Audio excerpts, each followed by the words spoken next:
ከባለ ሀብት ጋር የመተኛት እድሉን ባገኝ አይኔን አላሽም ያለች መግለጫ የምትሰጥ ብልክ ብላ እንዳደገች በይፋ የምትናገር ሴት ጠንቃቃው ኃጢአተኛ ኃጢአት ሰርቷል ግን ተደብቆ እግዚአብሔር ግን ያየዋል እሱ ዝርክረክ ኃጢአተኛ ግን በአደባባይ ወጥቶ ለብዙ ሰዎች ማሰናከያ የሚሆንም አለ ለብዙ ሰዎች ማሰናከያ ከመሆን በአንገቱ ላይ የድንጋይ ወፍጮ ታስሮ ወደ ጥልቅ መጣል ይሻላል ይላል መጽሐፍ ይህ አግባብነት የለውም በጣም መስመር ስቷል ቲክቶክ ላይ የሚታዩት ወንድሞቻችን እህቶቻችን ዩቲዩብ ላይ የሚወጡት በተለይ ቲክቶክ ላይ በእውነት ኢትዮጵያውያን ናቸው እስክንል ድረስ አለባበሳቸው አነጋገራቸው ህይወታቸው እንቅስቃሴያቸው እጅግ ከባድ ነው አዎ ዝሙት አድጎ አዎ ክፋት አድጎ አዎ ነውር አድጎ ሌዝቢያኒዝም ኢትዮጵያ ውስጥ ስልጠና ሁሉ እየተሰጠ ነው ኢትዮጵያን ሌዝቢያን አሶሲዬሽን በህብረት ተቋቁሞ ስራዎች እየተሰሩ ነው ያሉት ጋጥ ወጥነትና ለብዙ ሰዎች ማሰናከያ የሚሆን በሚዲያ ላይ ማድረግን ይሄ የቤተክርስቲያን ልጅነትን የሚገልጥ አይደለም እንዲህ አይነቶች ትክክል አይደሉም እያለን እየተራረምን ብንሄድ መልካም ነበር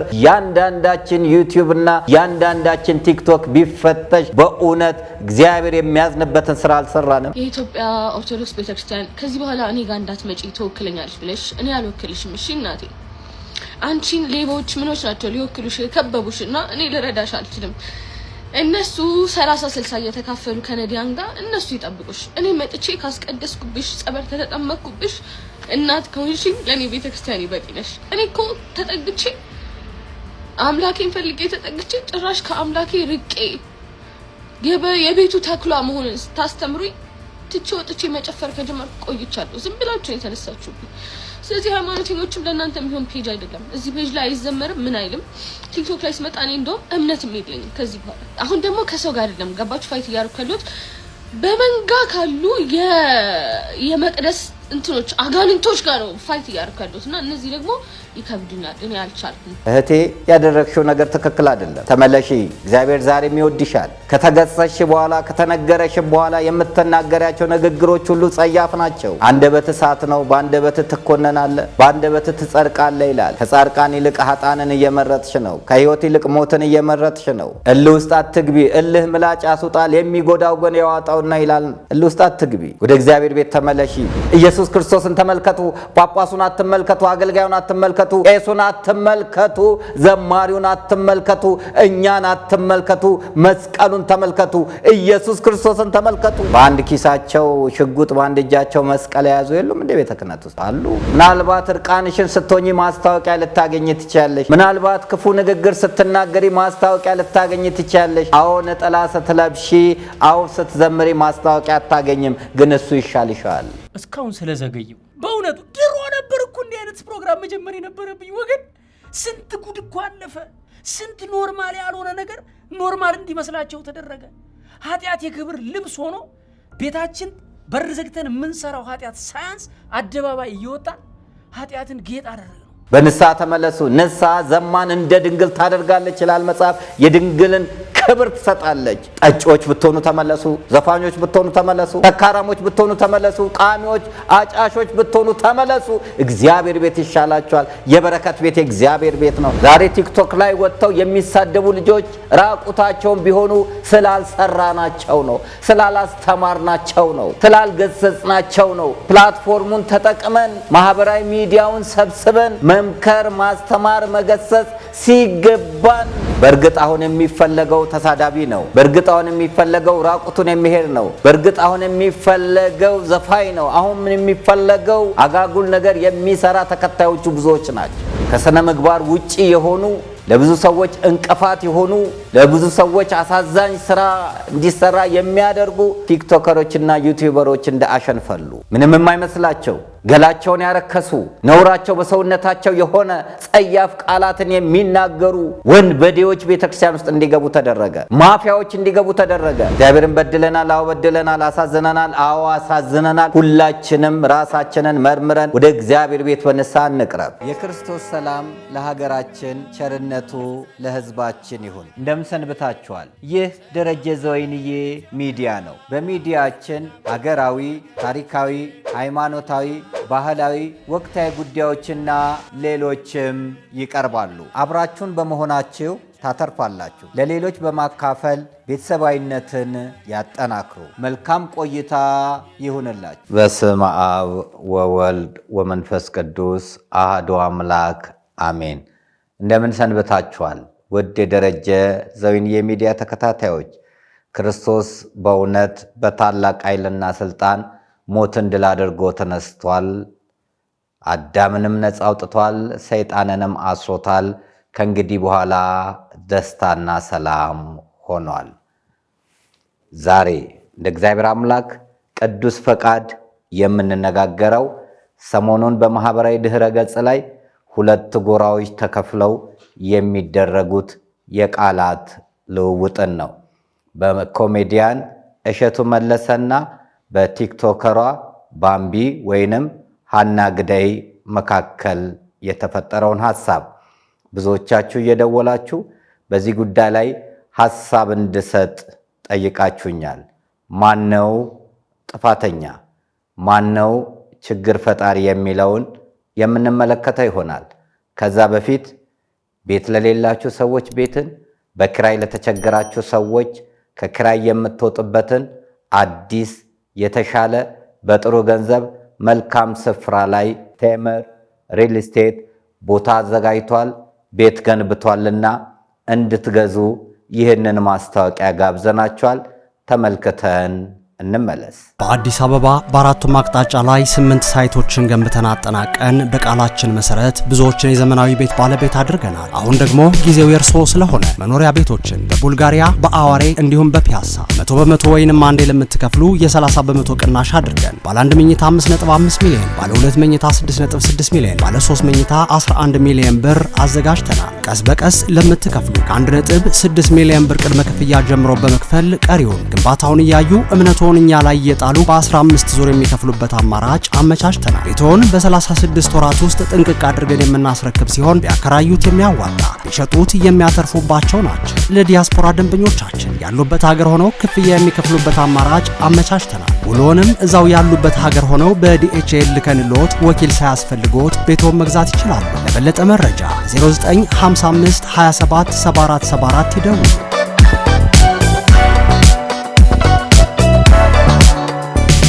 እንግዲህ እንደተመለከታችሁት ፍላጎታችሁን እንዳቅማችሁ እንደምታደርጉ ተስፋ አለንና ወደ ቀደመው ወደ ተነሳንበት ርዕስ እንሄዳለን።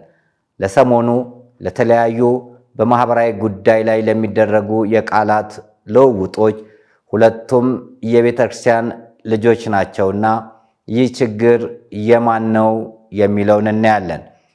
በቲክቶክ በዩቲዩብ ልመና ማስታወቂያ ከመጀመሩ በፊት በተለያዩ አውደ ምሕረቶች ለቤተ ክርስቲያን ማሰሪያ፣ ለገዳማት እርዳታ ልመናዎች ይካሄዳሉ።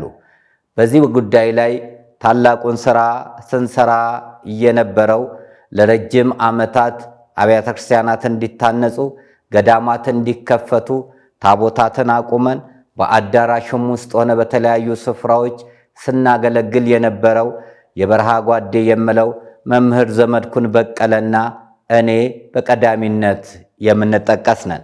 ቤተክርስቲያን ተቸግራለች በተባለበት ቦታ ሁሉ አባቶቻችን በጠሩን ስፍራ ሁሉ ከጠረፍ እስከ ጠረፍ ከተማም ሆነ ገጠር እየሄድን ለቅድስት ቤተ ክርስቲያን የጎደላቸውን አልባሳት፣ የጎደላቸውን ቀለብ፣ የጎደለባቸውን የልማት እንቅስቃሴ እንዲሁም ህንፃ ቤተ ክርስቲያን ካህናትም ሆነ ሌሎች መሟላት የሚገባቸውን ነገሮችን ለማሟላት እጅጉን በከፍተኛ ደረጃ ለቅድስት ቤተ ክርስቲያን ስለምን ቆይተናል። ነገርን ከስሩ ውሃን ከጥሩ እንዲሉ አበው ይሄ እንዴት እያደገ እንደመጣ ለማንሳት እፈልጋለሁ። ከዛ በኋላ ነው እንግዲህ አውደ ምሕረት ላይ ከመለመን አልፎ ወደ አዳራሽ ልመናዎች ሄዱ። የቤተክርስቲያን አዳራሽ ውስጥ ጉባኤ እየተካሄደ ትኬት እየተሸጠ ልመናዎች ተካሄደዋል። እንግዲህ አስታውሳለሁ በአንድ ወቅት ለወይንዬ አቡነ ተክለ ሃይማኖት ገዳም ላደረግነው እንቅስቃሴ ኢያቄም ወሐና ከጎናችን በመሆን መላከ ሰላም ዘማሪ ቀሲስ እንግዳ ወርቅ በቀለና መምህር ዘመድኩን በቀለ አራዳ ቅዱስ ጊዮርጊስ ቤተክርስቲያን መግቢያ 3 ብር ያውም ውድ ነው ብለን ፈርተን ግዴላችሁም ብለው ያካሄዱት የሚረሳ አይደለም። እኛ ቅዱስ እስጢፋኖስ ላይ መግቢያ 1 ብር አድርገን ሰርተን ነበረ እያለ ከቤተ ክርስቲያን አዳራሽ ወደ ሆቴል መሄድ ጀመረ። ዘመናዊ ልመናውም ተስፋፋ። ባለሀብቶች ቤተ ክርስቲያን አይመጡም በማለት ቤተ ክህነት የሚካሄደውን ፕሮግራም፣ መንበረ ጸባዖት ቅድስት ሥላሴ ካቴድራል አዳራሽ የሚካሄደው ፕሮግራም ወደ ሆቴል፣ ከሆቴልም ደግሞ ወደ 5 ስታር ሆቴል አደገ። ባለሀብቶች እንዲመጡ፣ ባለሀብቶች እንዲረዱ በማድረግ እርዳታዎቹ ቀጠሉ። የልመናውም ዘዴ እየሰፋ እየተስፋፋ መጣ። ይሄንን ጥቅም ያዩ ሰዎች፣ ይሄንን ጥቅም የተረዱ ሰዎች በዚህ ትላንት አንዳንዶች በአዳራሽ ውስጥ እንዴት ፕሮግራም ይካሄዳል ይሉ የነበሩ ሳይቀሩ በአዳራሽ ውስጥ በሆቴል ውስጥ እርዳታ ማሰባሰብን ጀመሩ። እርዳታው ቀጠለ። ከዛም እድገቱ ወደ ዩቲዩብ እና ወደ ቲክቶክ መጣ። በዛን ወቅት ዩቲዩብ እና ቲክቶክ ስለሌለ ቢቻል በየአውደ ምሕረቱ ተቀስቅሶ ካልሆነም አንዳንድ ቦታ ትኬት ተሸጦ አንድም ያለ ትኬት በነፃ በደብዳቤ ተጋብዘው የሚደረገው የእርዳታ ማስተባበርና የጨረታ ሂደቶች ነበሩ። የኪነ ጥበብ ባለሙያዎችንም ወደ ቤተ ክርስቲያን በማምጣት ረገድ ቀዳሚነቱን ይዣለሁ። ጥፋትም ከሆነ ስተቴን አርማለሁ፣ በጎም ከሆነ በረከቱን እቀበላለሁ። እንግዲህ በደብረ ሰላም ቅዱስ እስጢፋኖስ ቤተክርስቲያን ስብከተ ወንጌል ኃላፊ በነበርኩበት ከ91 እስከ 94 ዓመተ ምህረት የቅዱስ እስጢፋኖስ ቤተክርስቲያን ስብከተ ወንጌልና ጉዞ ከሌሎች አድባራትና ገዳማት እጅግ የቀደመ አስተማሪ የሆነ አርአያ የሆነ ለብዙዎች ዘንድ አስደናቂ የነበረ እንደሆነ ይታወቃል። ለምን ቢሉ ጉባኤውን ብንመለከት ሰኞ በረከቱ ይደርብን መምህር ዘላለም ወንድሙ፣ ማክሰኞ ቀሲስ መንግስቱ ጥላውን የናቴ ልጅ፣ ረቡዕ መምህር ብርሃኑ ጎበና፣ ሐሙስ መምህር ዘበነ ለማ፣ አርብ በረከቱ ይደርብን መምህር ተስፉ ግርማ እያለ እነ መላከ ሰላም ቀሲስ ያሬድ ገብረ መድን ሌሎችም ሰባኪያን እየመጡ ቅዱስ እስጢፋኖስ ቤተክርስቲያን ጠጠር መጣያ እስኪጠፋ ድረስ ፀሐይ በእስጢፋኖስ አትጠልቅም በማለት መብራት ቢጠፋ ጄኔሬተር ቀድመን በመግዛት ይካሄድ የነበረው ጉባኤ ልዩ ነው። በዛን ወቅት የነበራችሁ ሰዎች ይህንን እውነት ታውቁታላችሁ፣ ትመሰክራላችሁ፣ ትዝታችሁንም ይቀሰቅሳል። ቀድሞ ቦታ ለመያዝ የሚደረገው ሽሚያና ግፊያ ጥልቅ ነበረ። ይህ ብቻ አልነበረም። በቅዱስ እስጢፋኖስ ቤተክርስቲያን የጥያቄና መልስ ውድድር ይካሄድ ነበር። በአውደ ምሕረት ላይ ከሴቶች 3 ከወንዶች 3 ጥያቄና መልስ ተደርጎ የሚያሸንፉ ግሸን፣ ላሊበላ ጉዞ በነፃ እንዲሄዱ ይደረግ ነበር። አንድም ጥያቄና መልስ በወረቀት ተሰጥቷቸው መምህራኖቻቸውን ንስሐ አባቶቻቸውን ጠይቀው እንዲመለሱ በማድረግ የእውቀት አድማሳቸው እንዲሰፋ የተማሩትን ምን ያክል አውቀዋል የሚለውን እንድንረዳ ያደርገን ነበረ። በዚህ ብቻ አላበቃንም። ስብከተ ወንጌሉ ፓናል ዲስከሽኖችን በማካሄድ ርዕሶች ተመርጠው በአዳራሽ ውስጥ በዛው በደብሩ ሰንበት ትምህርት ቤት አዳራሽ ውስጥ ውይይቶች ይካሄዱ ነበረ። አረ ይሄም አይደለም፣ ከዚህም ሌላ አለ። እንዲሁም እንግዶችን በመጋበዝ በአውደ ምሕረቱ ላይ እጅግ መልካም የሆነችው ድምጿ የሚያምረው ጋዜጠኛ ንግስት ሰልፉን፣ እንደዚሁም ደግሞ የኢትዮጵያ ብሔራዊ ቡድንና የቡና ክለብ ተጫዋች የነበረው ኳስ ተጫዋቹ አሸናፊ ግርማንና ሌሎችንም ቃለ መጠይቅ እናደርግ ነበረ። ጉዞውንም በተመለከተ ከ10 መኪና በላይ በመውሰድ ግሸን፣ ደብረ ከርቤ፣ አክሱም፣ ሌሎችም ገዳማትና አድባራትን የቅዱስ እስጢፋኖስ ቤተክርስቲያን ስብከተ ወንጌል ያካሄድ ነበረ። ጉዞውንም የሚያካሄደው ጉባኤውንም የሚመራው ታላላቅ ስራዎችንም የሚሰራው የቅዱስ እስጢፋኖስ ቤተክርስቲያን ስብከተ ወንጌል ነበረ። እንግዲህ በውጭ ያሉትን ሰዎች ወደ ውስጥ ማምጣትና በእነሱ መጠቀም እነሱም ሕይወት እንዲኖራቸው ለማድረግ ስራዎች ቀድመው ተጀምረው ነበረ። የኪነ ጥበብ ባለሙያዎችንም ማህበረ ወይንዬ አቡነ ተክለ ሃይማኖት በ1994 ዓመተ ምህረት አስተውሉ። በ1994 ዓመተ ምህረት ጠቅላይ ቤተ ክህነት ብፁዕ አቡነ እስጢፋኖስ የጠቅላይ ቤተ ክህነት ዋና ስራ አስኪያጅ በነበሩበት ሰዓት ከአርቲስቶች አርቲስት ሰራዊት ፍቅሬንና አርቲስት ፍሬህይወት መለሰን ከአትሌቶች እጅግ ትልቅ ስራ የሚሰራ ወንድማችን አትሌት አሰፋ መዝገቡና ዳኜ ዓለሙን በመጋበዝ ቃለ መጠይቅ አደረኩላቸው። እንዲህም አልኳቸው፣ የሰራተኛ ጉባኤ አለ። ለምንድነው የአርቲስቶች ጉባኤ የማይኖረው? ለምንድነው የአትሌቶች ማህበር ጉባኤ የማይኖረው የሚል ጥያቄን ጠየኳቸው። ይህ በቪዲዮ የተቀረጸ ማህበሩ በዶክመንትነት ያስቀመጠው እውነት ነው። የኪነ ጥበብ ባለሙያዎች እንዲደራጁ፣ የኪነ ጥበብ ባለሙያዎች ቃለ እግዚአብሔርን እንዲሰሙ፣ ህይወታቸው እንዲቀየር፣ ለቤተ ክርስቲያንም ለራሳቸውም እንዲሆኑ የተደረገ ፕሮግራም ነበረ። ያን ጊዜ የሰጡን ምላሽ ማን ይሰብስበን? ከሰበሰባችሁን ፍቃደኛ ነን አሉ። እኔም እንዲህ አልኩኝ፣ ከዛሬ ጀምሮ በአንድም በሌላ ማህበሩ ተመስርቷል አልኩኝ። ከዛም የኪነ ጥበብ ባለሙያዎችን ማህበር ለመመስረት እንቅስቃሴ በማደርግበት ሰዓት ማህበረ ቅዱሳን በአራዳ ቅዱስ ጊዮርጊስ ቤተክርስቲያን ይህንን ሐሳብ ወስዶ ማህበሩን መሰረተ። ለአርቲስት ፍሬህይወት በደወልኩበት ሰዓት ማህበሩ እኮ ተመስርቷል አለችኝ። ይመስለኛል 3 ሳምንት እንዲሆኖታል አለች። በአንድም በሌላ ተመስርቷልና ዋናው የዓላማው መሳካት ነው በማለት አራዳ ቅዱስ ጊዮርጊስ ቤተክርስቲያን ሰንበት ትምህርት ቤት አዳራሽ ገነተ ጽጌ ማለት ነው ፕሮግራም እየመራን 1 ዓመት ያክል አገለገልን። ያን ጊዜ እነተፈራ ነጋሽ ዛሬ ፕሮቴስታንት የሆነው የኦርቶዶክስ እምነት ተከታይ ነበረ። ከዛም ተበተኑ፣ መያዝ አልቻልንበትም።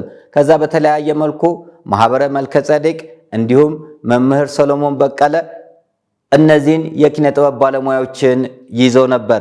እንደ ማህበር ግን በቀደምትነት የኪነ ጥበብ ባለሙያዎችን በ1994 ታኅሳስ 7 በተደረገው ፕሮግራም ላይ ያዘጋጀው ማህበረ ወይንዬ አቡነ ተክለ ሃይማኖት ነበር። ከዛ በፊት አርቲስት ሰራዊት ፍቅሬን 1988 ዓመተ ምህረት እኔ ኬላ ተቆጣጣሪ ወይንም ማዕድን ተቆጣጣሪ ሆኜ ወደ ሻሸመኔ በተመደብኩበት ሰዓት እኛ ድራማዎችን በቤተ ክርስቲያን ለማሰራት በምንጥርበት ሰዓት እሱ ደግሞ ፍራሽ ሜዳን ይዞ በመጣበት ሰዓት ለምን መንፈሳዊ ፊልም አይሰራም በሚል ጥያቄ አቅርቤለት ሰዎች ቢያግዙን ልንሰራ እንደምንችል ተስማምተን ነበር። የተለያየ ነው። ከጊዜ በኋላ ሉና ኩማ የምትባል የዩኒቨርሲቲ ተማሪ ፊልም ደርሳ የኪነ ጥበብ ባለሙያዎች በነፃ ሊሰሩ ኮሚቴ ተቋቁሞ አርቲስት ሰራዊት ፍቅሬ ስራ አስኪያጅ፣ እኔ ጸሐፊ በመሆን መንፈሳዊ ፊልም ሳዶር አላዶር የፊልም ስራ ፕሮጀክትን አቋቁመን ልንሰራ ከሄድን በኋላ ብፁዕ አቡነ እስጢፋኖስ ወደ HIV መቆጣጠሪያና መከላከያ መርተውን ዶክተር መስፍን በነበረበት ሰዓት በዛ ሰዓት የሚያስፈልገን የገንዘብ መጠን 70 ሺህ ነበረ። 70 ሺህ ብሩን አግኝተን የሚገኘው ገቢ በደቡብ ላሉት የወንጌል ማስፋፊያ ተደርጎ ስራዎችን ስሩ። ይሄም የተባለው በቪዲዮ የተቀረጸውን እውነት ነው የምነግራችሁ። ስራዎችን ጀምሩ ከተባልን በኋላ ከዛ በኋላ እነከሌ ካልገቡበት አይጣፍጥም ተብሎ እንዳንሰራ እንዲመታ ፕሮጀክቱ ፌዝ አውት እንዲሆን ተደረገ። ግብፅ ስንት ፊልም ሰርታለች። ኢትዮጵያዊ ሙሴ ጸሊምን ሳይቀር ስትሰራ እኛ አንድ ፊልም ለመስራት ያውን በነፃ አርቲስቶች ተሰባስበው መጥተው እንዳይሰራ የተደረገው በእኛ ቤት ሰዎች ነው። በሁለተኛም ጊዜ ተሞከረ እንደዚሁ። እነሱ ያልገቡበት የማይጣፍጣቸው ሰዎች አሉ። እነሱ የሌሉበት ስራ የማይደምቅላቸው ሰዎች አሉ። እኛ ያለን እንዴት የሚሉ ሰዎች አሉ፣ ፈሪሳውያን። በእነሱ አማካይነት ከሌ ካልገባበትማ ተብሎ በምክንያት ስሩ ተብሎ ከተፈቀደ በኋላ ድርሰቱ ከታየ በኋላ እንዲወድቅ ተደረገ። አንድ ፊልም መስራት አልቻለም። እንግዲህ በርካታ የኪነ ጥበብ ባለሙያዎችን ወደ አውደ ምሕረት በማምጣት አገልግሎት እንዲያገለግሉ ጥረታችንን ቀጠልን። ባህር ዳር ቢባል የትም ቢባል ከኛ ጋር ዋጋ እየከፈሉ ቤተክርስቲያን እንዲታነጽ የድርሻቸውን ይወጡ ነበረ። እና አርቲስት መሰረት መብራቴ አመለሸጋዋ የሆነች አርቲስት ከኛ ጋር ባህር ዳር ቢባል፣ ሱዳን ጠረፍ ቢባል፣ ጅማ ቢባል፣ በዴሳ ቢባል፣ ግሸን ቢባል አብራን እየሄደች መሬት እየተኛች ታገለግልና ማታ ስነ ግጥም አዘጋጅ ይላታለው። ግጥም አዘጋጅታ አውደ ምሕረት ላይ ታቀርብ ነበረ፣ ታበረታ ነበረ። አርቲስት ይገረም ደጀኔ፣ አርቲስት ደረጀ ደመቀ፣ አርቲስት እጸገነት ተስፋዬ፣ አርቲስት የዛሬን አድርገውና ቆሌ የተገፈፈው ቤተክርስቲያንን የሚወጋው ሸዋፈራው ደሳለኝ ሳይቀር እየዘመረ ባህር ዳር ላይ ለቅዱስ ሚናስ ቤተክርስቲያን መሰራት አስተዋጽኦ ሲያደርግ ነበረ። በርካታ የኪነ ጥበብ ባለሙያዎች ለቤተክርስቲያን ስራ ትልቁን ድርሻ አስተዋጽኦ አድርገዋል። አንዳንዶች ሲመጡ አቀባበሉ መልካም ስላልሆነ ቤተክርስቲያን ውስጥ ያለው እይታም ጥሩ ስላልሆነ ደንብረው የተመለሱም አሉ። እንግዲህ የኪነ ጥበብ ባለሙያዎችን መያዝ፣ አርቲስቶችን መያዝ፣ አትሌቶችን መያዝ፣ ባለሙያዎችን መያዝ የቤተ ክርስቲያን ድርሻ ነው። የኪነ ጥበብ ባለሙያዎች እኮ በብፁዓን አባቶች እጅ በብፁዕ አቡነ ፊልጶስና በብፁዕ አቡነ ናትናኤል እጅ ሆነው ጉባኤ ሁሉ ጠቅላይ ቤተ ክህነት ያካሂዱ ነበረ። ለምን ተበተኑ? ለምን መያዝ አልቻልንም? እኛ ስላልያዝናቸው ነው። ዛሬ በርካታ ዘፋኞች ኦርቶዶክስ የሆኑትና ዘፈንንም የምናደምቀው ኮንሰርት ሲዘጋጅ የምንገኘው እኛ ኦርቶዶክሳውያን ነን። መጠጥ ቤት የሞላ ነው እኛ ኦርቶዶክሳውያን ነን። መሐመድ ቢራ፣ ቢላል ቢራ የለም፣ ቅዱስ ጊዮርጊስ ቢራ ተብሎ በቤተ ክርስቲያን ግራውንድ ውስጥ ሁሉ ማስቀመጫ ያደረግነው እኛው ነን።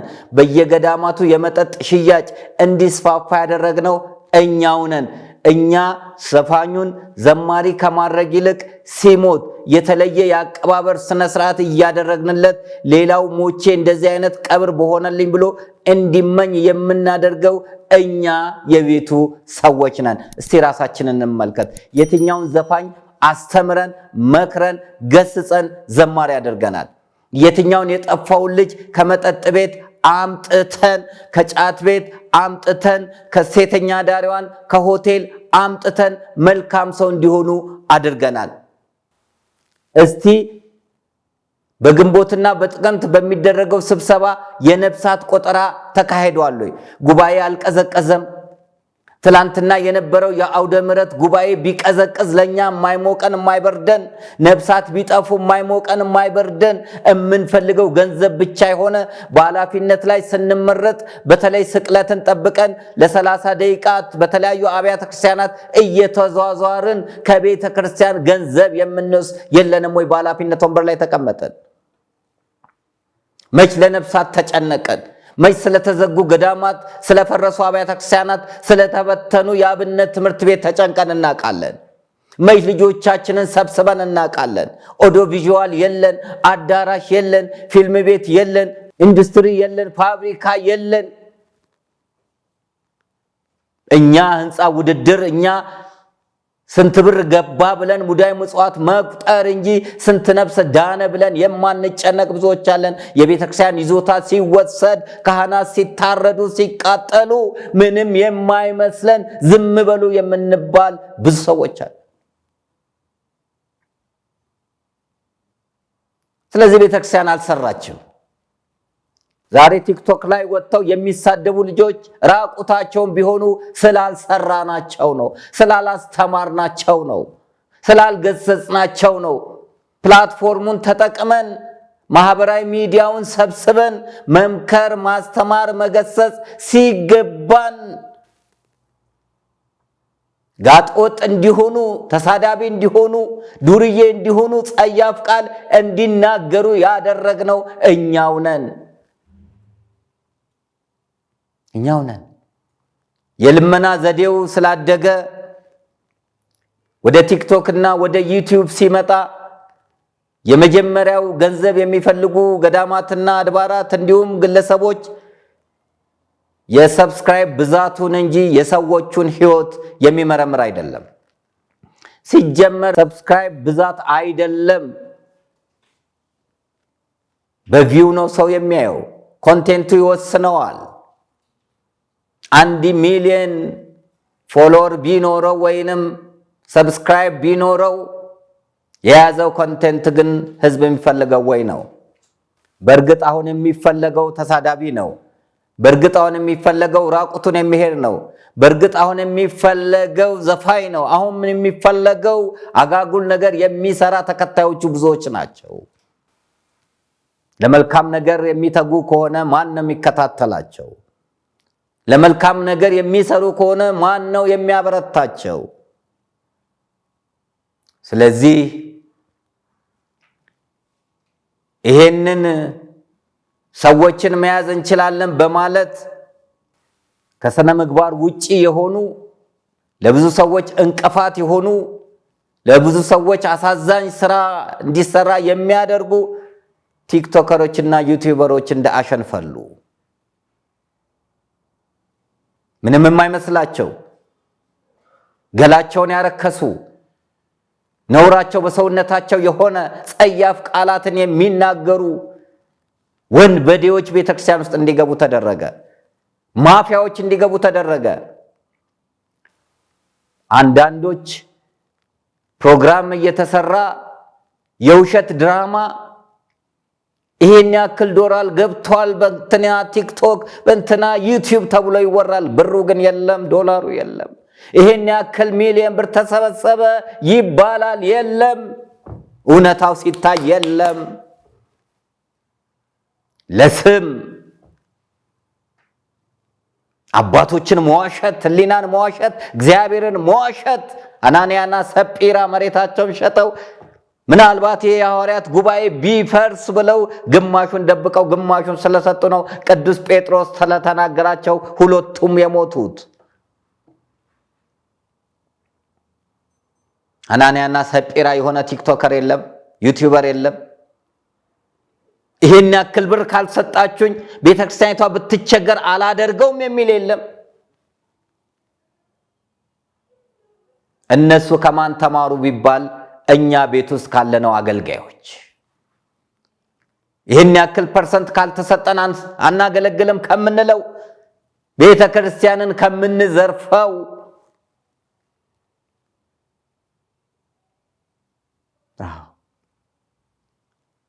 አዘጋጁም ተጠሪውም ችግር ያለበት ብዙ ቦታ አለ። አንዳንድ ቦታ ጉባኤ የሚያዘጋጁ ሰዎች አበል የማይቀበሉትን ሰዎች ገንዘብ እየወሰዱ ወይንም ደግሞ በአንድ ወቅት አስታውስ 10 ብር አብዝተው ፖስታ ሞልተው ብዙ ብር አስመስለው እየሰጡ ህዝብ ፊት ገንዘብ እንዲያሉ አገልጋዩን እያሸማቀቁ ወደ ኪሳቸው የሚያደርጉ አልቀበልም ያለውን እነሱ ግን የሚወስዱ አንድም 1000 ብር ብሎ የተሰጠውን 0 ጨምሮ 10000 ብር የሚያደርጉ ስፖንሰር አግኝተው የአልጋ ስፖንሰር አግኝተው ነገር ግን የአልጋውን ገንዘብ ለራሳቸው የሚወስዱ ለአልጋ አውጥተናል የሚሉ የምግብ ስፖንሰር አግኝተው ለምግብ አውጥተናል ብለው የሚወስዱ ያልከፈሉትን ከፍለናል ብለው የሚወስዱ አዘጋጆችም አሉ። አንዳንዶች በዚህ ብቻ ሳይሆን በውጭ ሀገርም አለ። ይሄ በአሜሪካም በአውሮፓም እንዲህ ማለቱን ባንፈልግም ህዝቡ የተሰጠው ይመስለዋል አገልጋዩ፣ ነገር ግን እዛው የሚቀር አለ። በዴሳ ቅድስተ ማርያም ላይ አስፈርመው ነው ሞዴሉ ላይ ተፈርሞ ነበር የሚሰጠው አበል። እንደዚያ ከሆነ ማንም ምንም ማድረግ አይችልም። አገልጋዩም ይሄን ያክል አበል ስጡኝ ሊል አይገባም። የተሰጠውን ሊቀበል እንጂ ሂሳብን ተደራድሮ ሊያገለግል አይደለም።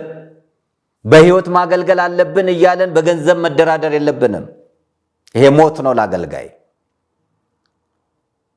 የሚያበረየውን በሬ አፉን አትሰር ነውና ለአገልጋዩ ይከፈል ዘንድ ግድ ነው። ስላገለገለ አገልግሎቱ ህይወቱ፣ አገልግሎቱ ስራው፣ አገልግሎቱ መተዳደሪያው ስለሆነ ልጆች አሉ፣ ትዳር አለ፣ ኑሮ አለ። እንደማንኛውም ሰው ይበላል፣ ይጠጣል። ብዙ የሚያስፈልገው ነገር ስላለ ባገለገለበት ልክ ሊሰጠው ይገባል። ለምን ለአገልጋዩ ይከፈላል ማለት ጨለምተኝነት ነው። አንተ በልተህ እንደምታደር ሁሉ አገልጋዩን በልቶ ማደር አለበት። አንተ ለብሰህ እንደምትሄደው ሁሉ አገልጋዩ ለብሶ መሄድ አለበት። ግድ ነው። ይህም መጽሐፍ ቅዱስም ደንግጎታል ቅዱስ ጳውሎስ። ነገር ግን ይሄን ያክል ስጡኝ፣ ይሄን ያክል በፐርሰንት ማለት ግን የነውር ጥግ ነው። ስለዚህ እኛን አይተው ቲክቶከሮቹም ሆኖ ዩቲዩበሮች ጥያቄያቸው ከፍ እያለ መጣ። ጥያቄያቸው ከባድ ሆነ። አንዳንዶች ዋጋ እየከፈሉ ለቤተክርስቲያን ያገለግላሉ። በነፃ የሚያገለግሉ አሉ። ዩቲዩባቸውን በነፃ፣ ቲክቶክን በነፃ፣ ጉልበታቸውን በነፃ አልፎም ተርፎ ከኪሳቸው እየሰጡ የሚያገለግሉ አሉ። ሁሉንም አንድ ላይ መጨፍለቅ አይቻልም። ሁሉም መጥፎ ናቸው፣ ሁሉም ጥሩ ናቸው ማለት አይቻልም። አሉ እንደሚያደርጉ በጎ የሚሰሩ አሉ፣ የሚያስተባብሩ አሉ፣ አይዟችሁ የሚለው አሉ። አንዳንዶች ግን ከዚህ ገንዘብ ያነሰማ አላደርገውም፣ እርዳታው ባይሰበሰብ ይቅር የሚሉ አሉ። ደግሞ የእግዚአብሔር ቤት የማይጨንቃቸው፣ የገዳማውያን ልመና የማይገዳቸው አሉ። ቃል የሚገቡትም አንዳንዶች በዓላማ ድራማ የሚሰሩ ሲሆኑ ውጭ ሀገርም ሆነው ሌላም ቦታ ሆነው እንዲበሉ ሲባሉ የሚሉ ይህን ያክል $1000 አስገብቻለሁ በሉ፣ በከሌ ቲክቶክ በከሌ ዩቲዩብ ይባላል። የለም። አዎ አንዳንዶች ደግሞ በስሜት ተነሳስተው ቃል ይገቡና ከዛ በኋላ የእናቴ መቀነት አደናቀፈኝ የሚሉ አንዳንዶቹ ማረኔ መሐመድ ነኝ እያሉ የሚክዱ አሉ። በተለይ ጨረታ ላይ ተወዳድረው መጨረሻ ላይ አልገባኝም ብለው የሚሸመጥጡም አሉ። ይሄ እርዳታ ጉዳይ እጅግ ከባድ የሆነ ነው። መስመሩን እየለቀቀ መጥቷል። እኛም ታቦት አቁመን ልመና ቤተክርስቲያን የገቢ ምንጭ የራሷ እንዲኖራት ከማድረግ ይልቅ ሁልጊዜ ሙዳይ ምጽዋትና ታቦት አቁሞ ልመናን ወደነዋል። የሰው ፊት እሳት ነው። የገቢ ምንጭ መፍጠር ሲገባን በየአብያተ ክርስቲያናቱ ዳቦ ቤት ቢኖረን ምን አለ? እንጀራ ቤት ቢኖረን ምን አለ? መልካም ነገር ብንሰራ ምን አለ? ሆስፒታል እንኳን የሌላት ቤተክርስቲያን አባቶቻችን የሚታከሙበት ሌላ ቦታ ሄደው ያሳዝናል። ስለዚህ ልጆቻችንን ብንይዝ የሚዲያ አካላትን ሰብስበን ብናስተምር፣ ብንመከር፣ ብንገስጽ መስመር እንዲይዙ ብናደርግ ትልቅ ነገር ነበር። የትኛው ሰው ቢሰራልኝ ጥሩ ነው እንጂ የትኛው ሰው ህይወቱ ጥሩ ነው የለም። በደለኛ ነን። አዎ ሁላችንም በደለኛ ነን። ከእናታችን ከመቤታችን ከቅድስት ድንግል ወላዲተ አምላክ በስተቀር ኃጢአትን ያልሰራ ማንም የለም። ነቢየ እግዚአብሔር ዳዊት እግዚአብሔርን በድለዋል። ጠቢቡ ሰለሞን እግዚአብሔርን በድለዋል። ሌሎችም በድለዋል፣ አሳዝነዋል። እግዚአብሔርን ያላሳዘነ ማንም የለም። ኃጢአት በሶስት ነገር ይሰራል። በሐልዮ፣ በገቢር፣ በነቢብ። በሐሳብ በንግግርና በተግባር ይሰራል። ማንም ከኃጢአት የጸዳ የለም። ለዚህ ነው ቅዱስ ፓትርያርኩ ሳይቀሩ ንስሐ አባት የሚያስፈልጋቸው። የሰው ልጅ ሆኖ ኃጢአትን የማይሰራ ስለሌለ ነው ከሚደገሙ ምስጢራት የቤተክርስቲያን ምስጢረ ንስሐ የተደረገው። ነገር ግን ጋጥ ወጥነትና ለብዙ ሰዎች ማሰናከያ የሚሆን በሚዲያ ላይ ማድረግ ግን ይሄ የቤተክርስቲያን ልጅነትን የሚገልጥ አይደለም። ቅዱስ ጳውሎስ እኔ ወንድሜን የማሰናክል ከሆነ የኔ ስጋ መብላት ወንድሜን የሚያሰናክል ከሆነ ስጋ አልበላም ያለው የስጋው መጥፎነት ሳይሆን ለወንድሙ መሰናክል ከሆነ መሆን ስለሌለበት ነው። ስለዚህ በአደባባይ ላይ ነውር የሚያደርጉትን መገሰጽ መጽሐፍ ቅዱሳዊ ነው። ወንድምህ ኃጢአት ሰርቶ ባትነግረው ቢሞት እፈርድበታለሁ፣ የወንድምህን ደም ግን ከእጅህ እፈልጋለሁ ይላል ሕዝቅኤል 3 ቁጥር 18 ላይ። የሰማይ አባታችሁን አይተው ያከብሩ ዘንድ ብርሃናችሁ እንዲሁ በሰው ፊት ሁሉ ይብራ ነው የሚለው መጽሐፍ ቅዱስ። በጎ ነገር ምሳሌ መሆን ያለብን። አንገታችን ላይ መስቀል አድርገን ራቁትነት የቤተክርስቲያን ስርዓት አይደለም። ጭፈራ፣ ስካር፣ ዝሙት የቤተክርስቲያን ስርዓት አይደለም። ሁለት አይነት የኃጢአት አሰራሮች አሉ።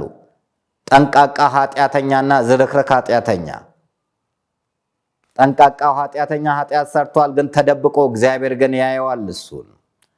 ዝርክርክ ኃጢአተኛ ግን በአደባባይ ወጥቶ ለብዙ ሰዎች ማሰናከያ የሚሆንም አለ። ለብዙ ሰዎች ማሰናከያ ከመሆን በአንገቱ ላይ የድንጋይ ወፍጮ ታስሮ ወደ ጥልቅ መጣል ይሻላል ይላል መጽሐፍ። ይህ አግባብነት የለው። በጣም መስመር ስቷል። ቲክቶክ ላይ የሚታዩት ወንድሞቻችን እህቶቻችን፣ ዩቲዩብ ላይ የሚወጡት በተለይ ቲክቶክ ላይ በእውነት ኢትዮጵያውያን ናቸው እስክንል ድረስ አለባበሳቸው፣ አነጋገራቸው፣ ሕይወታቸው፣ እንቅስቃሴያቸው እጅግ ከባድ ነው። አዎ ዝሙት አድጎ፣ አዎ ክፋት አድጎ፣ አዎ ነውር አድጎ ሌዝቢያኒዝም ኢትዮጵያ ውስጥ ስልጠና ሁሉ እየተሰጠ ነው። ኢትዮጵያን ሌዝቢያን አሶሲዬሽን በህብረት ተቋቁሞ በህቡ ተቋቁሞ ስራዎች እየተሰሩ ነው ያሉት። ስልጠና እንዲያድርግ እያለች ታስተምራለች። እዚህ ቦታ ንኪ እያለች ታስተምራለች። የኛ ኢትዮጵያን መገለጫ አልነበረም ይሄ። እድገት ስልጣኔ መስሎን እናት አባትን ጉልበት ስሞ ተመርቆ መውጣት እንደ ነውር ተደርጎ በየአደባባዩ ዊል ዩ ሜሪ ሚ ብሎ የሚንበረከክ ወንድን ማየት፣ አልፎ አልፎ ሴቶችም ሲንበረከኩ ማየት ነውር ነው። ይሄ መገሰጽ ያስፈልጋል።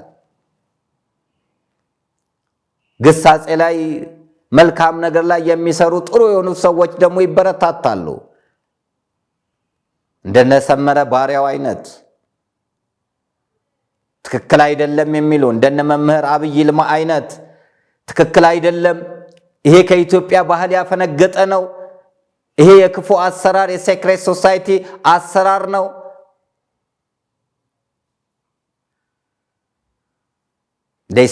እንደ ዴይ ሰበን አይነት አሉ የሚገስጹ። ትክክል አይደለም አካሄድ ብለው ሁሉን የሚገስጹ አሉ። እንደ ልጅ ማኛ አይነት ጎበዝ ጠንካራ ሴት፣ ብልህ ሴት፣ አዋቂ ሴት፣ እግዚአብሔርን የምትፈራ ሴት፣ ኢትዮጵያዊት ሴት አሉ። በቅርቡ ስለ ስፖንሰር ስትጠይቅ እጅግ ነው ውስጥ ያዘ ነው። ላልባሌ ነገር እናወጣለን፣ ላልባሌ ነገር እንረዳለን፣ ላልባሌ ነገር እናፈሳለን፣ ለሞት ህይወት እናፈሳለን፣ ለጭፈራ እናፈሳለን፣ ለመጠጥ እናፈሳለን፣ ለፖለቲካ እናፈሳለን። ትውልድን ለመስራት ግን ገንዘብ ማናወጣ እጃችን የታሰረ ብዙ ሰዎች አለን። በክፋት ገመድ፣ በተንኮል ገመድ የታሰረ አይዟችሁ ማናበረታታ ብዙዎች አለን።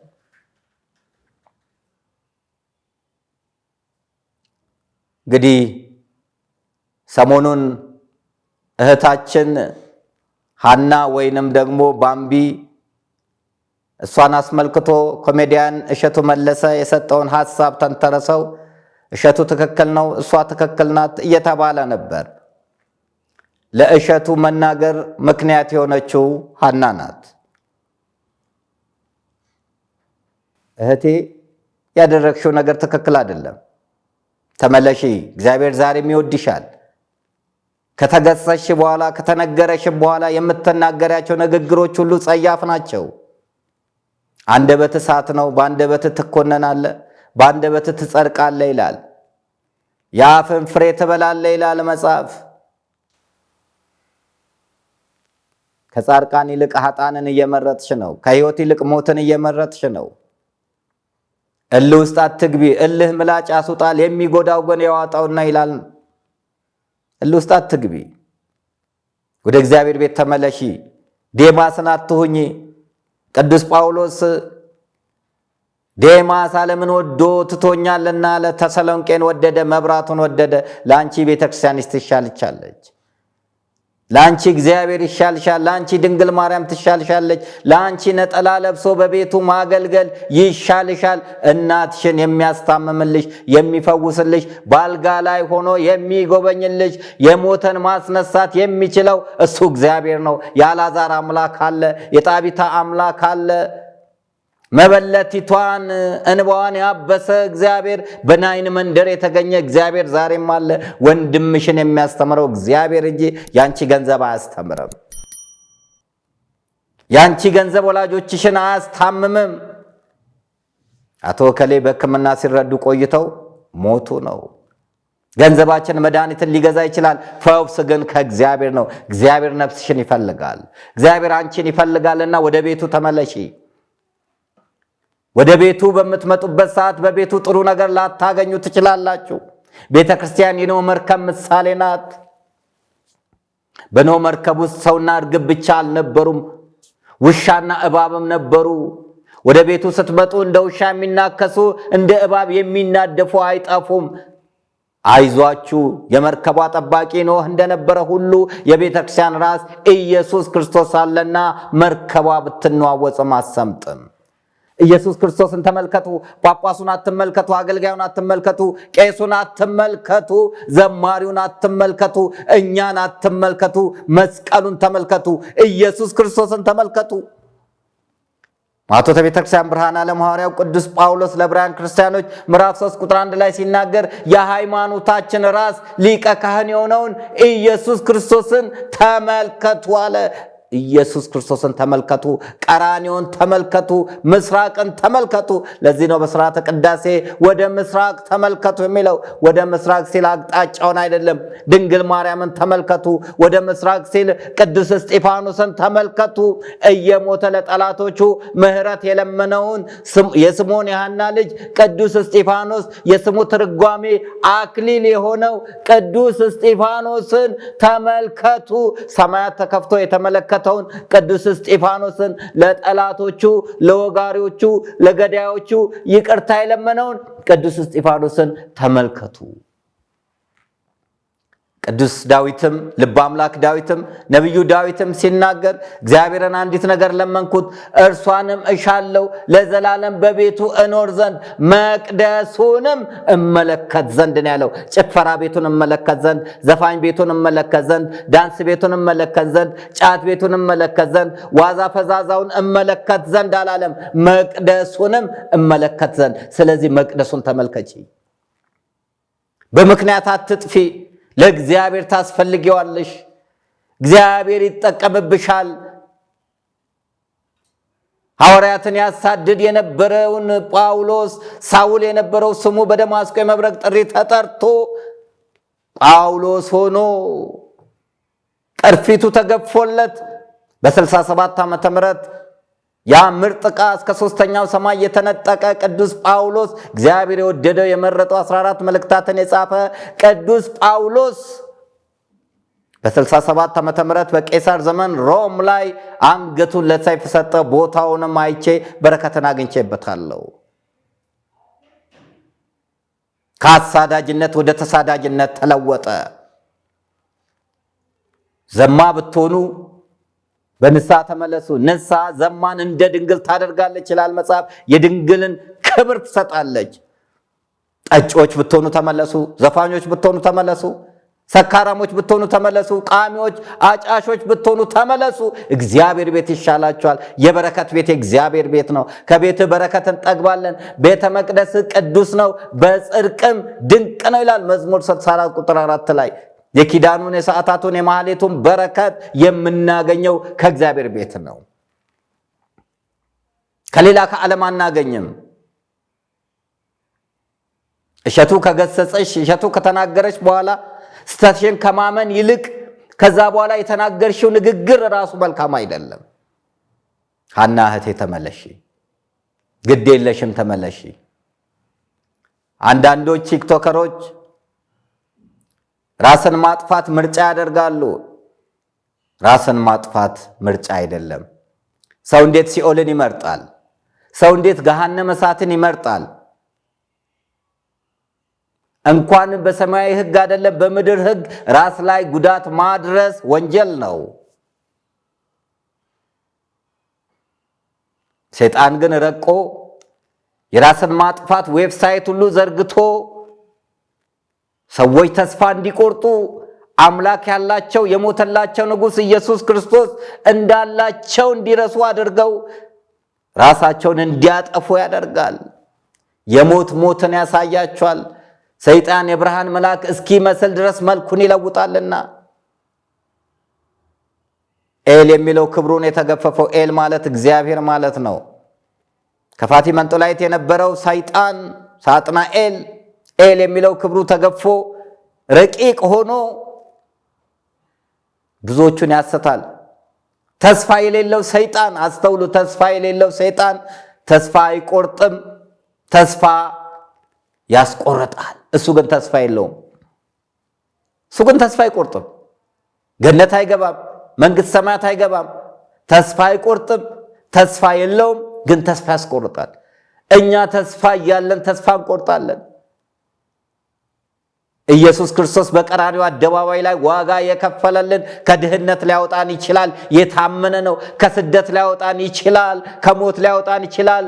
ከሕመም ሊፈውሰን ይችላል። ከማጣት ሊለውጠን ይችላል። የታመነ ነው እግዚአብሔር። እስራኤላውያን በግብፅ ባርነት በነበሩበት ሰዓት ጌሴም ወይንም ራምሴ ላይ ሆነው ሳለ በግብፅ ውስጥ በረዶ ሲሆን እነሱ ጋር ሰላም ነበር። በግብፅ ውስጥ ጨለማ ሲሆን እነሱ ጋር ብርሃን ነበር። እግዚአብሔር በማጣት ውስጥ ማግኘትን፣ በሞት ውስጥ ሕይወትን መስጠት ይችልበታል። መሰወር ይችልበታል። ወጥመድን መስበር ይችልበታል። ተስፋችሁ ገላችሁ አይሁን። ተስፋችሁ ሰውነታችሁ አይሁን። ነውራቸው በሰውነታቸው ነው። ሆዳቸው አምላካቸው ነው። ሐሳባቸው ምድራዊ ነው። እኛ ግን ሀገራችን በሰማይ ነው ይላል ቅዱስ ጳውሎስ ፊልጵስዩስ ምዕራፍ 3 ቁጥር 1 ላይ ቁጥር 18 ላይ በሰማይ ነው። እኛ ሰማያዊ ዜጋ ያለን ሰዎች ነን። እኛ ተስፋ ያለን ሰዎች ነን። እኛ በሰማይ ቤት ያለን ሰዎች፣ አባት ያለን እናት ያለን ሰዎች ነን። በዙሪያችን እንደ ደመና የከበቡን ቅዱሳን ያሉን ሰዎች ነን። ተስፋ አትቁረጡ። የምሰራው ስራ ጥሩ ነው ወይስ አይደለም ብለን ራሳችንን እንመርመር። ማንም ሰው በጽድቁ አይፈተንም፣ በኃጢአቱ ነው። እኛ ኢዮብ ነን በጽድቃችን የምንፈተነው? በምኞታችን ነው የምንፈተነው? በስጋችን ነው የምንፈተነው? ራስን ማጥፋት በፍጹም የኃጢአት የበደል የእግዚአብሔርን ሕንፃ ማፍረስ ስለሆነ አይደለም። ራስን ማጥፋት ማስወረድ ኃጢአት ነው። የእግዚአብሔርን ሕንፃ የሚያፈርሰውን እሱ እግዚአብሔር ያፈርሰዋል፣ እሱም እናንተ ናችሁ ይላል መጽሐፍ። ውርጃ እንኳን ኃጢአት ነው። ሕንፃ ሥላሴን ማፍረስ ነው። እንዲህ አይነት የሰይጣን አስተሳሰብን ማስወጣት ያስፈልጋል። ፈተና ሲመጣ፣ መከራ ሲመጣ የመማፀኛ ከተማ ወደ ሆነችው ወደ ቅድስት ቤተክርስቲያን መጥቶ እንባን ለእግዚአብሔር ማፍሰስ። ቲክቶክ አይደለም የሚያብስልን፣ ዩቲዩብ አይደለም የሚያብስልን። ወደ ራሳችን ወደ ውስጣችን መመልከት፣ ምንድነው የሰራሁት? ምንድነው የበደልኩት? ምንድነው እግዚአብሔርን ያስቀየምኩት ብሎ ማየት ያስፈልጋል። ስለዚህ እንዲህ አይነት አካሄዶች ሊስተካከሉና አንቺም እህቴ ተስተካክለሽ መስመር ይዘሽ ከንስሐ አባትሽ ጋር ተነጋገሪ። ገመናይ ማርያም አካባቢ ነኝ ብለሻልና ክቡር አስተዳዳሪው አባ ኃይለ ሥላሴ ወይሳቸውንም ሌሎችንም ካህናት ቴዎሎጂያንም ስለሆኑ እሳቸው ሌሎችንም በማናገር መታቂያቸውንም የረሳቸውም ካሉ አስታውሰሽ ከአምላክሽ ጋር ተነጋገሪ፣ ከአምላክሽ ጋር ታረቂ። ግዴለሽም፣ የሚበጅሽ እግዚአብሔር መንገድ ነው። ምናልባት ዙሪያሽን ከበው በርቺ፣ አይዞሽ፣ ሂጂ የሚሉሽ አይደሉም እህቴ። ያጠፉሻል። እንደነዚህ አይነቶች ያጠፉሻል። ምናልባት እርቃንሽን ስትሆኚ ማስታወቂያ ልታገኝ ትችያለሽ። ምናልባት ክፉ ንግግር ስትናገሪ ማስታወቂያ ልታገኝ ትችያለሽ። አዎ ነጠላ ስትለብሺ፣ አዎ ስትዘምሪ ማስታወቂያ አታገኝም፣ ግን እሱ ይሻልሻል። በመባ አገልግሎት በኃጢአት የሚመጣ ገንዘብ ከሆነ ይቃጠል ነው የሚለው የቤተክርስቲያን መጽሐፍ እንጂ መባውን አምጣ አይልም። የኃጢአት ገንዘብ ወደ እግዚአብሔር ቤት እንዲገባ እግዚአብሔር አይፈቅድም። ከሰው ጋር እንኳን ተጣልተን ከሆነ መጀመሪያ መባውን ቁጭ አድርጋ ከተጣላው ጋር ታረቅ፣ ከዛ በኋላ መባውን አምጣ ነው የሚለው። እግዚአብሔር መጀመሪያ አቤልን ተመለከተ፣ ቀጥሎ መስዋዕቱን አላስቀደመም። መጀመሪያ አቤልን ተመለከተ፣ ቀጥሎ መስዋዕቱን። እግዚአብሔር እኛን ይፈልጋል እንጂ ከኛ በኋላ ያለውን አይደለም የሚፈልገው። እኛ ቤተክርስቲያን ግን የትንፍጩ ዱቄቱን አምጪው ስለሆነ ሰውም ገሎ ያምጣ፣ ዝሙት ተሰርቶም ይምጣ፣ ዘርፎም ይምጣ፣ ሰርቆም ይምጣ፣ ደም አፍስሶም ይምጣ፣ እንባ አስፈስሶም ይምጣ፣ የምንፈልገው ገንዘብ ነው። ገንዘብ ነፍስ አንፈልግም። ለዚህ ነው ስንት ነፍሳት ዳኑ፣ ስንት ነፍሳት ንስሐ ገቡ፣ ስንት ነፍሳት ቆረቡ ብለን የማናውቀው ዳታ የሌለን። ስለ ሰው ሕይወት፣ ስለ ህንፃ ቤተክርስቲያን፣ ስለ ትውልድ መዳን፣ ሰው ላይ ስለ መስራት የለንበትም። የምንፈልገው ገንዘብ።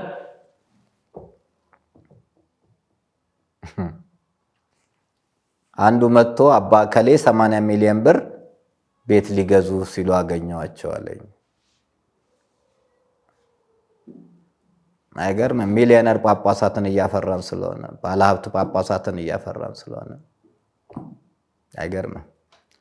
ሞተ መነከሰ የሚለው መጽሐፈ መነኮሳት ላይ ነው እንጂ ተግባር ላይ ስለሌለ አይገርም?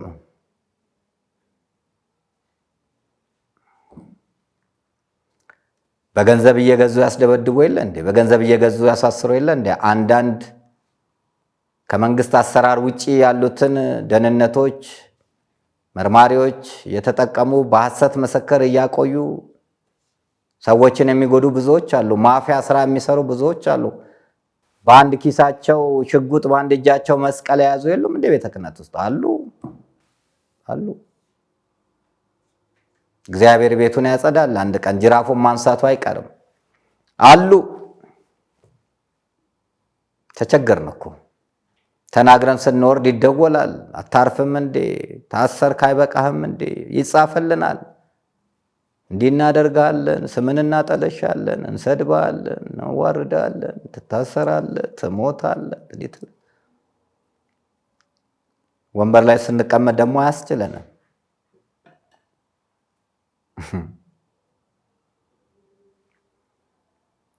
አይቺ ቤተ ክርስቲያን ስንቱ ዋጋ ከፍሎላት እንደ ጧፍ ነደው እንደ ሻማ ቀልጠው ሰማዕትነትን ከፍለው ያቆዩት ቤተ ክርስቲያን ዳዋ ጥሰው ጤዛ ለሰው ድንጋይ ተንተርሰው ግርማ ሌሊቱን ጸባጋንንቱን ታግሰው በየፍሩክታ በየተለያየ ቦታ ሌጦ ለብሰው ያቆዩት ቤተ ክርስቲያን ብዕር ቀርጸው ብራና ዳምጠው ቀለም በጥብጠው ያቆዩት ቤተ ክርስቲያን የሚሊዮነሮች ጳጳሳትና የሚሊዮነሮች መነኮሳት ሆነች። በፖለቲካው በዘረኝነት በገንዘብ እየተዋሃዱ የቤተ ክርስቲያንን ክብር አሳልፎ የሚሰጡ በዙባት። ኑ እንወያይ። ቅዱስ አምላክ ኢየሱስ ክርስቶስ በፊልጶስ ቂሳርያ ሰዎች የሰው ልጅ ማን ይሉታል እናንተስ ማን ትሉኛላችሁ ያለውን ጥያቄ እስቲ እንነጋገር፣ በዝግ ስብሰባ እንነጋገር። የለም አወዳሽ ብቻ የሚፈለግበት፣ ጫማ ላሽ የሚፈለግበት፣ በቁም አጽዳቂ የሚፈለግበት፣ ሌላውን ከምድረ ገጽ እንዲጠፋ የሚፈለግበት፣ ከቤተ መንግስቱ ይልቅ ውዳሴ የሚፈለገው እኛ ቤተ ክህነቱ ላይ ነው። ውዳሴ አቤት አቤት አቤት! ውዳሴ መውደድ፣ አቤት ውዳሴ መውደድ! በጣም ያሳዝናል። ልጆቿ እንዳይጠፉ ማድረግ ይጠበቅባታል ቤተ ክርስቲያን። ተስፋ እንዳይቆርጡ ማድረግ ይጠበቅባታል ቤተ ክርስቲያን። ማስተማር ይጠበቅባታል ቤተ ክርስቲያን። ዘመኑን መዋጀት ይጠበቅባታል ቤተ ክርስቲያን። አምላካችን መድኃኒታችን ኢየሱስ ክርስቶስ ቤተፋጌ ታስረው የነበሩትን አህዮች ፈታችሁ አምጡልኝ ብሎ ለምን ቢሏችሁ ለጌታ ያስፈልጉታል ነው ያለው። አህያ ለጌታ ካስፈለገችው ሌሎቻችንም ለጌታ እናስፈልገዋለን። ጻድቁም ኃጥኡም ሁሉም ያስፈልገዋል፣ በደለኛውም ያስፈልገዋል። በንስሐ መመለስ አለብን።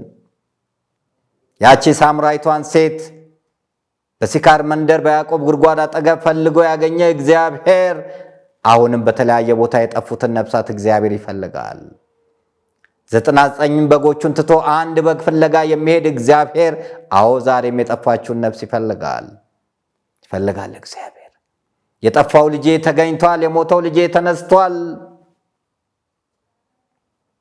የተሻለ ልብስ አልብሱት፣ ለጣቱም ቀለበት፣ ለእግሩም ጫማ ጫሙት፣ የሰባውንም ፍሪዳ እረዱለት ይላል እግዚአብሔር። አዎ የጠፋው ልጅ ይፈልጋል።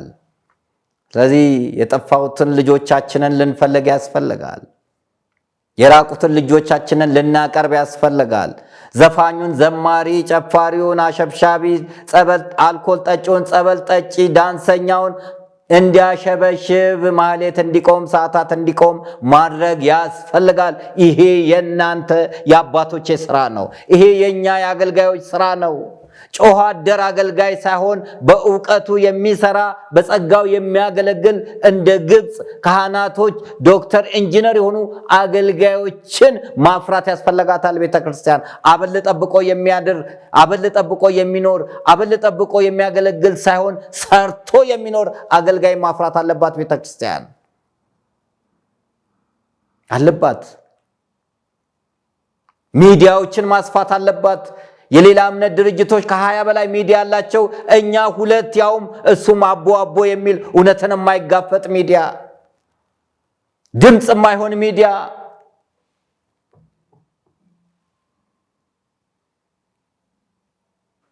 ስለዚህ ቲክቶከሮቻችንንና ዩቲዩበሮቻችንን ሰብስባችሁ በእውነተኛ መንገድ አቅጣጫ ማስያዝ የሚገባችሁ እናንተ ነበራችሁ። መሳሪያ የሚሆናችሁ ታስታውሳላችሁ። ጥቁር ልበሱ በተባለበት ሰዓት ኢቢሲ አልነበረም፣ ኢቢኤስ አልነበረም፣ ፋና አልነበረም፣ ሌሎቹ ሚዲያዎች አልዘገቡላችሁም። ዩቲዩበሮች ነበሩ ሲዘግቡ የነበሩት። ድምጽ የሆኗችሁ በመከራው ሰዓት፣ በችግር ሰዓት እናንተ በትረሷቸውም።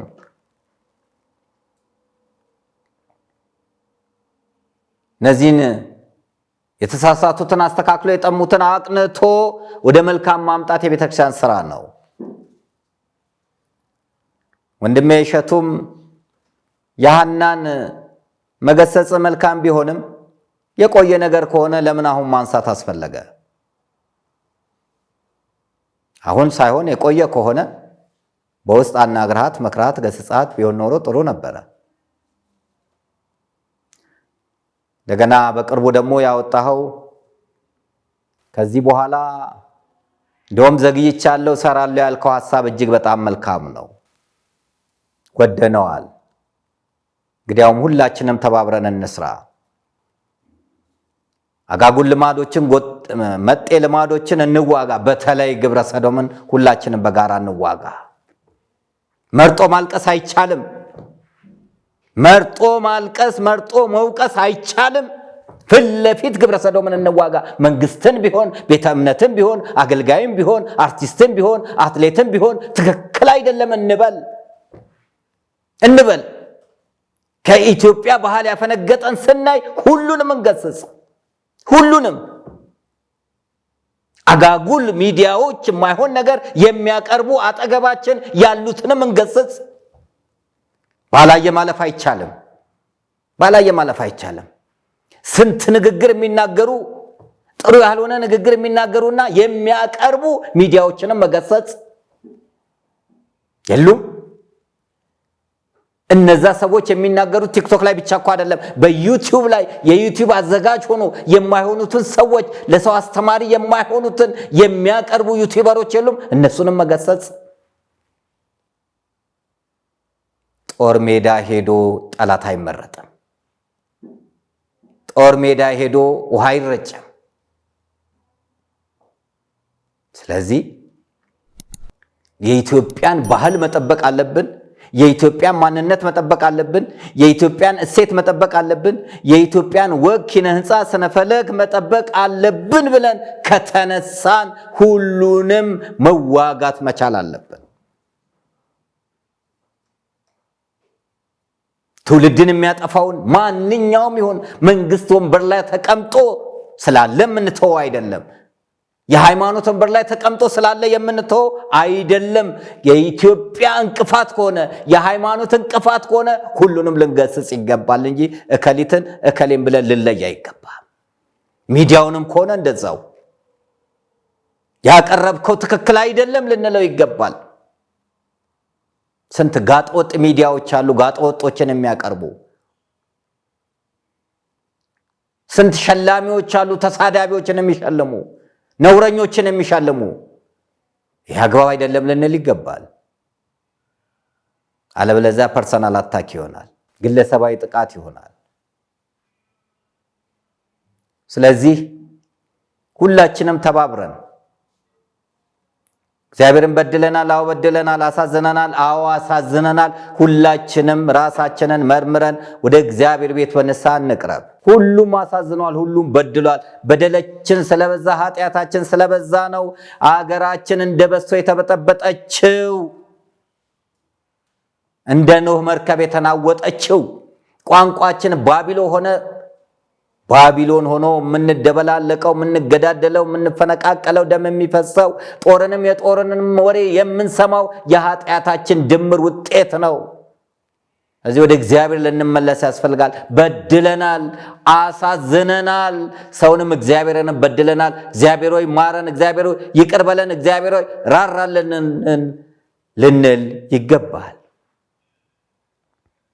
ከዛ በኋላ ግን ሁላችንም ተባብረን ስለ ኢትዮጵያ ባህል፣ ስለ ኢትዮጵያ እሴት፣ ስለ ኢትዮጵያ ጀግንነት፣ ስለ ኢትዮጵያ ሕልውና ልንጠብቅ ይገባል። ዘመናዊ ቅኝ ግዛትን ልንዋጋ ይገባል። አውሮፕላን ሳይበርብን፣ ቦምብ ሳይወረወርብን፣ ጠላት ሳይወረን ዘመናዊ ቅኝ ግዛት አልተገዛንም። ግብረ ሰዶም አልተስፋፋም። ጭፈራ ቤት አልበዛም። ዳንስ ቤት አልበዛም። ቁማር ቤት አልበዛም። ትውልዱ ተስፋ ቆራጭ አልሆነም። ስርዓት አልሆነም። ቃሚ አልሆነም። አጫሽ አልሆነም። ኳስ ጣዖት አልሆነበትም። ገንዘብ ወዳድ አልሆነም።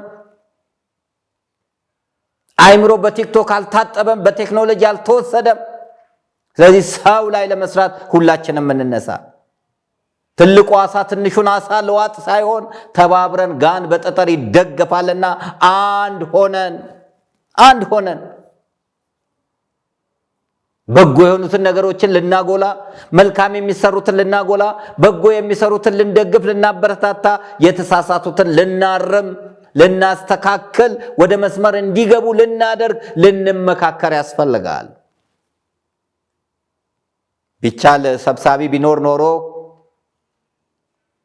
በየ3 ወሩም ይሁን በየ6 ወሩ የሰራናቸውን ስራዎችን እያየን እንዲህ አይነቶች ትክክል አይደሉም እያለን እየተራረምን ብንሄድ መልካም ነበር። ያንዳንዳችን ዩቲዩብ እና ያንዳንዳችን ቲክቶክ ቢፈተሽ በእውነት እግዚአብሔር የሚያዝንበትን ስራ አልሰራንም። ለገንዘብ ማግኘት ስንል እግዚአብሔርን አላስቀየምንም። ታሪክ አላዛባንም። ብዙ ያበላሻናቸው ነገሮች የሉም። በእግዚአብሔር እይታ አይደለም በሰው እይታ ውስጥ የሰራናቸው ቢገመገሙ ስህተት አይገኝብንም። ንጹህ ነን እኛ ሁላችንም አይደለንም። ስለዚህ መታየት ያስፈልጋል። የማይፈተነው አምላክ ፈትኑኝ ካለ፣ የማይወቀሰው አምላክ ኑ እንዋቀስ ካለ፣ እኛ እርስ በርሳችን ተመካክረን ተደጋግፈን አንዲት እናት ነው ያለችን ኢትዮጵያ፣ አንዲት ሰንደቅ ዓላማ ነው ያለን አረንጓዴ ቢጫ ቀይ። ስለዚህ ለሀገራችንም ለሃይማኖታችንም የሚጠቅመውን ነገር ልንሰራ ይገባናል። ስለዚህ በሁለቱ ላይ ያለኝ ሐሳብ የወንድሜ ኮሜዲያን እሸቱ መለሰ በርካታ በጎ ስራዎችን ሰርተሃል። ድክመቶችን ቢኖሩ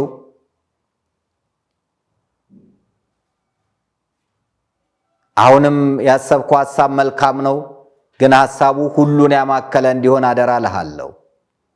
ሁሉን ከፍርሃት የጸዳ፣ ከይሉንታ የጸዳ፣ ከጓደኝነት የጸዳ፣ እነከሌን እንዴት ብዬ ከሚል የጸዳ፣ ስለ እውነት ብለህ የምትገስጻቸው በርካታ ስራዎች አሉ። እኔም ከጎን ነኝ። በቃ ይሄ ነው የሚያስፈልገው። ወኔ ያለው ጀግንነት ያለው ቆራጥነት ያለው ነው እንጂ ተወሰኑት ሰዎች ላይ ብቻ አይደለም። ብዙ እጅግ ጸያፍ የሆኑ ድርጊቶች ሀገራችን ላይ እየተካሄደ ስለሆነ ራቁትነት ጭፈራ ቤቶች አልበረከቱም። ድንግልና ጨረታ ሲቀርብ ሀገራችን ላይ አይደለም የቀረበው። ስንት ነገር እያየን እንዳላየን ያለፍን ሚዲያዎች የለንም። ስንት ነገር የስንቱ ሰው ደም ሲፈስ፣ የስንቱ ሰው እንባ ሲፈስ፣ ስንቱ ሰው ሲፈናቀል፣ ስንቱ ሰው ሲሞት ዝም ያለን የለንም። በተለያየ ቦታ ላይ የሚደርሰው መከራ ለምን ማለት ያቃተን ግን ሚዲያ የከፈተን የሚዲያ ሰዎች የለንም። ሚዲያ እኮ የህዝብ አፍ ለመሆን ነው። ሚዲያ እኮ የህዝብ ድምፅ ለመሆን ነው። ሚዲያ እኮ ፍርድ ተጓደለ፣ ድሃ ተበደለ ሊል ነው። ማንንም ሳይፈራ እውነትን ሊናገር እስርን፣ ሞትን፣ እንግልትን ላይፈራ እኮ ነው ሚዲያ የሚከፍተው እንጂ መሸቀያ አይደለም። ሚዲያ ገንዘብ ማግኛ አይደለም። ሚዲያ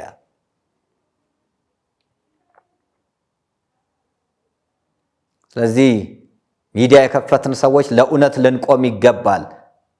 በሐሰት ገንዘብ የምናገኝበትን ያልሞተ ሞተ የምንልበትን ነውር የሆኑ ነገሮችን የምናደርግበትን ዘርና ዘርን ሃይማኖትና ሃይማኖትን የምናጋጭበት ሳይሆን ሃይማኖታችንን የምናስፋፋበት ሀገራችንን የምንጠብቅበት ባህላችንን የምናሳድግበት ሚዲያ ሊሆን ይገባል። ያ ሲሆን ነው ትልቅ ነገር። ስለዚህ ሐና እጠብቅሻለሁ፣ ንስሐ ገብተሽ ነጠላሽን ለብሰሽ በመቅደሱ እንዳይሽሻለሁ። ሐና እጠብቅሻለሁ። ቲክቶክ ላይ በእንባ የተናገርሽውን ንግግር ንስሐ አባትሽ ጋር በእንባ ተናግረሽ ከአምላክሽ ጋር አንድ ሆነሽ በአውደ ምሕረቱ ማየት ትናፍቃለሁ። ሐና እጠብቅሻለሁ። ሁሉንም ትተሽ ሁሉን ለሚችለው ለኤልሻዳይ ለእግዚአብሔር የቤተሰቦችሽንም ያንቺንም ሕይወት ሰጥተሽ በእግዚአብሔር አገልግሎት እንድታገለጊ ዓለሙን ትተሽ እንድትመጪ እፈልጋለሁ። እግዚአብሔር የ12 ዓመት ግብፃዊት ማርያም ዘማዊት የነበረችውን እስከ መሰወር የደረሰችውን ዮርዳኖስ በረሃ ላይ ታላቅ ተጋድሎን ታደርግ የነበረ ግብፃዊት ማርያም ዮርዳኖስን በእግሯ ትሻገር የነበረች ግብፃዊት ማርያም እግዚአብሔር የመረጣት ግብፃዊት ማርያም ዛሬ ያንቺ አምላክ ነው። እግዚአብሔር ይፈልግሻል። ሌላው አይጠቅምሽም። ባለሀብቱ አይጠቅምሽም። ገንዘቡ አይጠቅምሽም። ዝናው አይጠቅምሽም። ቁንጅናው አይጠቅምሽም። ውበቱ አይጠቅምሽም። የሚጠቅምሽ እርሱ እግዚአብሔር ብቻ ነው። የምትጠቅምሽ እናታችን እመቤታችን ቅድስት ድንግል ወላዲተ አምላክ ናት። ስለዚህ ማንንም ሳትመለከቺ ወደ መቅደሱ ሂጂና እግዚአብሔርን አናግሪው። ከእግዚአብሔር ጋር ተነጋገሪ። ከአምላክሽ ጋር ተማከሪ። ከአምላክሽ ጋር ተዋቀሺ። ከበደለሽ፣ ካሳዘነሽ፣ ካስቀየመሽ ሰው ይቅር ብለሽ አንቺም የበደልሽውን ያስቀየምሽውን ይቅርታ ጠይቀሽ ከፈጣሪሽ ጋር ኑሮ ብታደርጊ መልካም ነው። ከዛ ውጪ ግን ብታደርጊ የምትጎጂው አንቺው ነሽ። የመውጊያውን ብረት ብትቃወም ባንተ ይብስብሃል ብሎታልና ቅዱስ ጳውሎስም አንድም ሐናም ሳሙኤል ከእግዚአብሔር ጋር የሚጣሉት ይደቃሉ ብላለች። የምታተርፊው መድቀቅ ነው። ስለዚህ የሚጠቅምሽ ንስሐ ነው።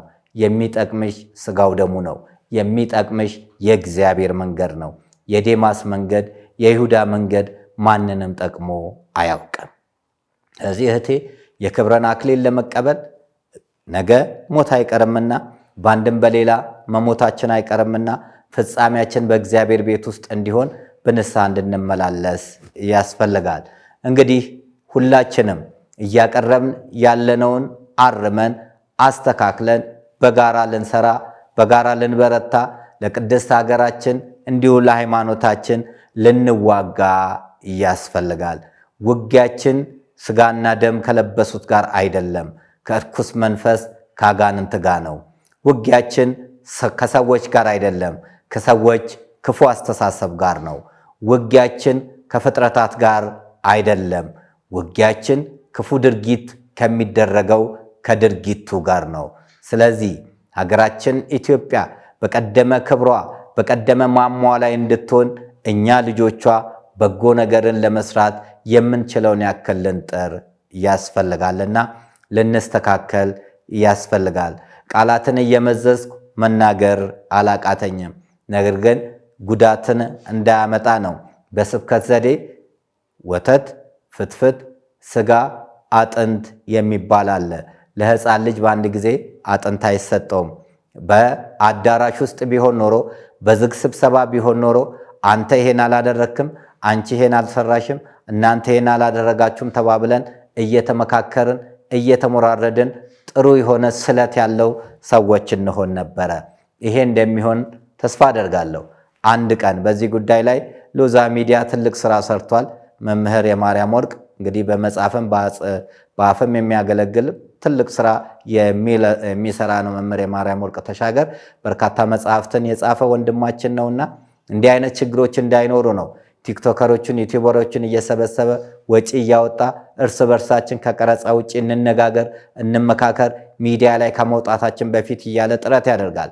እንዲሁም በአገልጋዮች መካከል ክፍተት ሲፈጠር ኑና እስቲ ተነጋገሩ እያለ እየጠራ ያወያያል። ይሄ ስራ በእርግጥ የቤተ ክህነት ስራ ነበር። ይሄ ስራ በእርግጥ የቅዱስ ሲኖዶስ ስራ ነበር። ይሄ ስራ በእርግጥ የሚመለከታቸው አካላት ስራ ነበር። ዛሬ እኛ እኮ ሚዲያ ላይ ወጥተን የምንጮኸው መጮህ የሚገባቸው አካላት ስላልጮሁ ነው እንጂ ስራችን ይሄ አልነበረም። እኔ በብዛት የምታወቅበት ወይንም የጀመርኩበት የገዳማት ታሪክ ነው።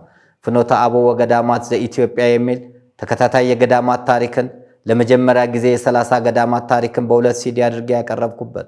ከ100 በላይ ገዳማት ታሪክን ሰርተናል። ተራራ ቧጠን ወንዝ ተሻግረን በብዙ ሞት በብዙ መከራ በብዙ ስቃይ ስንሰራ የነበረው የተደበቁ የገዳማትን ታሪክ ይፋ ማውጣት ነበር። ከአውሬ መበላት ከጎርፍ ድነን መቼም የማረሳው ከአክሱም ጽዮን ስንመለስ 2 መኪና ይዘን እኔ በእግዚአብሔር ቸርነት መኪናውን እንደቀየርኩ በ10 ደቂቃ ውስጥ መኪናው ከፊት ያለው መኪና ተጋይቶ 6 ሰዎች ሲሞቱብን አባቴን ጨምሮ 6 አስክሬን ይዘን መተን ከ36 በላይ ሰዎች ዋጋ ከፍሎ አንዳንዶች እግራቸው ሲቆረጥ ሌላቸው ስብራት ሲደርስባቸው ደማቸው ፈሶ የሌላም አብያተ ክርስቲያናት አንዴም የአቡነ አሮን ማህበር አንዴም የመካኒሳ ቅዱስ ሚካኤል ቤተክርስቲያን ከፊታችን ተገልብጦ 6 ሰዎች ሞተውባቸው አስክሬን እየለቀምን ስናገለግል የነበረው አገልግሎት የገዳማትን ታሪክ ማውጣት ነበር። ደከመን ሰለቸን ሳንል። ነገር ግን ችግሩ ሲመጣ የግብረ ሰዶም አስከፊነት መተው ሲያለቅሱብን ወደ ግብረ ሰዶም አስከፊነቱን እባብን በእንጭጩ ብለን እንደገና ወደሱ ጥናት መጣን። ከዛ ደግሞ የዩቲዩቡ መጣ። ስለ ሀገርም ስለ ቤተክርስቲያንም መጮህ መጣ። ውስጣችን እየተቃጠለ መጮህ መጣ። እየታሰረን መጮህ መጣ። እየተሰደደን መጮህ መጣ። ዛቻ ማስፈራራ እየመጣብንም መጮህ መጣ። እኛም መናገር አናቆም፣ እነሱም ማስፈራራቱን አያቆሙ መጣ እንጂ የቀድሞም አገልግሎት ገዳማት ታሪክን መስራት ነው። በዛው ብቻ በቀጠል ሕያው እግዚአብሔር ምስክር ነው፣ እጅግ ደስተኛ ነኝ። እንደ በፊቱ የገዳማትን ታሪክ ብቻ እየሰራው የአባቶቼ ምርቃት እየተቀበልኩ መሬት ላይ ተኝቼ ማገለግለው አገልግሎት ለኔ ትልቅ ክብሬና በረከቴ ነው። ታዋቂነትን ሳይሆን አዋቂነትን ነው የምፈልገው። ስማችን በታወቀ ቁጥር ኃጢአታችን እየበዛ ይሄዳል።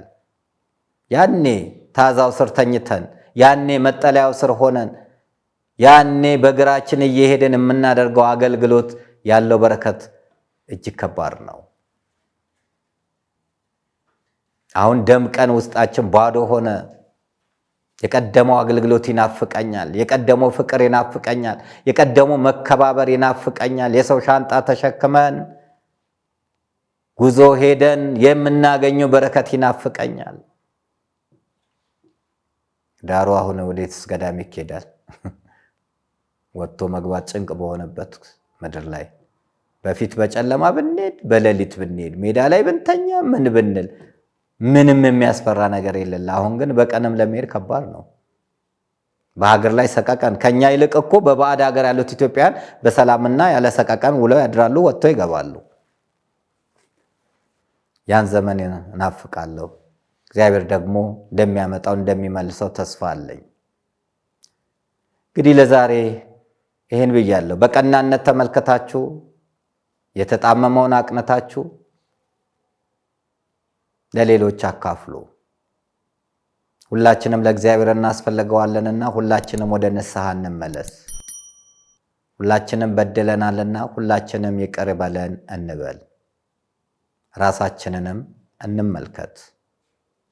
በሚቀጥለው ለእግዚአብሔር አምላክ ቅዱስ ፈቃድ ደግሞ በሌላ ርዕስ እንገናኛለን። የእግዚአብሔር ቸርነት፣ የእናታችን የእመቤታችን የቅድስት ድንግል ማርያም አማላጅነት፣ የጻድቁ አባቴ የአቡነ ሲኖዳ ተራዳይነት አይለየን። ሰላም ለኢትዮጵያ ይሁን። አሜን።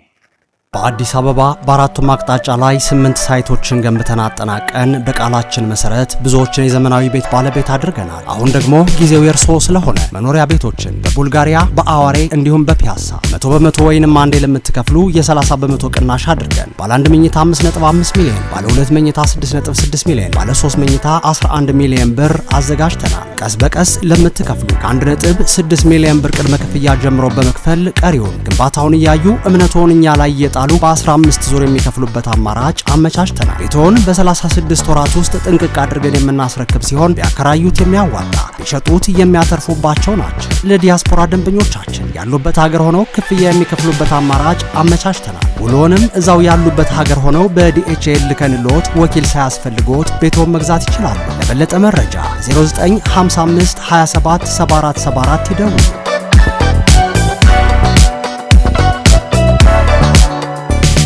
እኛ በትላንትናና በነገ መካከል ያለን ዛሬ ነን። ዛሬ ላይ ሆነን ነገን በበጎ ነገር እንገንባ። ነገ አዲስ ቀን ነው፣ ቀኑም ደግሞ ደስ ይላል። ደረጀ ዘወይንዬ ሚዲያ፣ ኢትዮጵያዊ ማንነት።